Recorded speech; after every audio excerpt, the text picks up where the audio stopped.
அழகான மலர் வனத்தை பாருங்கள்.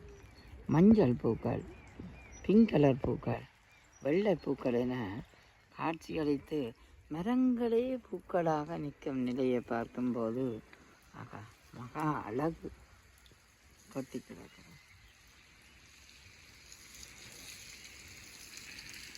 மரங்களிலே துளிக்கும், அதாவது துளிக்கும் தளிர்களை பாருங்கள்.